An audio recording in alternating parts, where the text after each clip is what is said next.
गोटे धार्मिक बेपारी थिला। से दान धर्म पूजा पाठ बहुत करे। तांकर ठाकुरଙ୍କ ଉପରେ ବହୁତ ବିଶ୍ୱାସ ଥିଲା।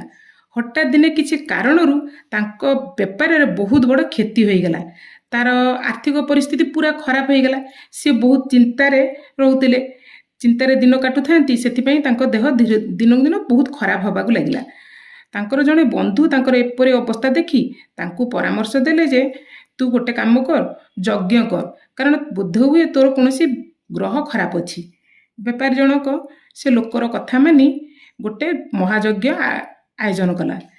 ମହାଯଜ୍ଞରେ ତ ବହୁତ ପଇସା ଖର୍ଚ୍ଚ ହେଲା, ଅର୍ଥ ବହୁତ ଖର୍ଚ୍ଚ ହେଇଗଲା, କିନ୍ତୁ କୌଣସି ଫଳ ମିଳିଲାନି। ସେ ପୁଣି ଦ୍ୱିତୀୟ ଥର ବି କଲେ, ପୁଣି ତୃତୀୟ ଥର ବି ଗଲେ। ତା ଫଳରେ ତାଙ୍କର ବହୁତ ଗୁଡ଼ାଏ ଅର୍ଥ ଖର୍ଚ୍ଚ ହେଇଗଲା। ତା ଫଳରେ ତାଙ୍କର ପାଖରେ ଯେଉଁ ପୁରୁଣା ପଇସା ଥିଲା ସିଏ ବି ସବୁ ଖର୍ଚ୍ଚ ହେଇକି ତାଙ୍କୁ ଖାଇବାକୁ ବି ଅଭାବ ହେବାରେ ଲାଗିଲା। ତାଙ୍କର ଏମିତି ଖରାପ ଅବସ୍ଥା ଦେଖି ତାଙ୍କର ଜଣେ ସାଙ୍ଗ କହିଲେ, ତୁ ଗୋଟେ କାମ କର, ପାଖ ଗାଁରେ ଜଣେ ସାଧୁ ଅଛନ୍ତି ଯିଏ ଅନ୍ୟର ପୁଣ୍ୟ କିଣନ୍ତି, ତୁ ତାଙ୍କ ପାଖକୁ ଯା, ସେ ନିଶ୍ଚିନ୍ତ ତୋତେ ସାହାଯ୍ୟ କରିବେ। ବେପାରୀ ଜଣକ ସାଙ୍ଗ କଥା ମାନି ସାଧୁଙ୍କ ପାଖକୁ ଗଲା ଦେଖା କରିବାକୁ। ଘରୁ ବାହାରିଗଲା, ହେଲେ ରାସ୍ତା ବହୁତ ଲମ୍ବା ଥିଲା। ସେ ବାଟରେ ଥକିଗଲେ। ସେଥିପାଇଁକା ଗୋଟେ ଗଛ ତଳେ ଯାଇକିନା ବସିଲେ। ଗଛ ତଳେ ବସି ପଡ଼ିକିରି ଭାବିଲା, ମୁଁ କିଛି ଖାଇଦେବି, ତାପରେ ଆଗକୁ ବଢ଼ିବି ସାଧୁଙ୍କ ସାଙ୍ଗରେ ଭେଟ ହେବା ପାଇଁକା।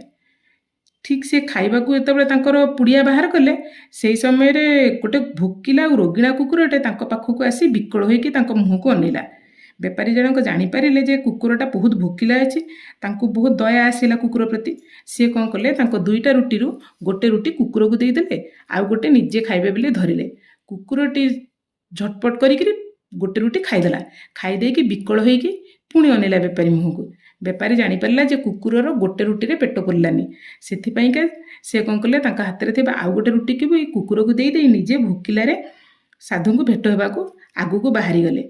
ସେ ଯେମିତି ସାଧୁଙ୍କ ପାଖରେ ପହଞ୍ଚିଲେ, ସାଧୁ ବେପାରୀକୁ ଅନେଇ କହିଲେ, ହେ ଦୟାଳୁ ପୁରୁଷ, ତମର 4ଟା ଯଜ୍ଞର ପୁଣ୍ୟ ଏକାଠି ଅଛି।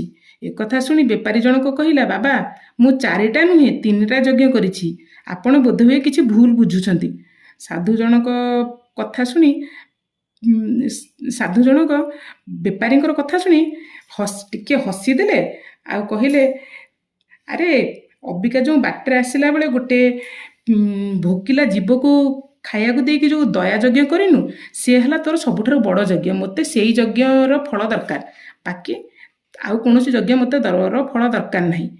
ମୁଁ ସେଇ ଯଜ୍ଞ ବଦଳରେ ମୁଁ ତୋର ସବୁ ସମସ୍ୟାର ସମାଧାନ କରିବା ମୋ ଦାୟିତ୍ୱ। ସେଥିପାଇଁକା ସାଙ୍ଗମାନେ, ଯଦି ଆପଣମାନଙ୍କର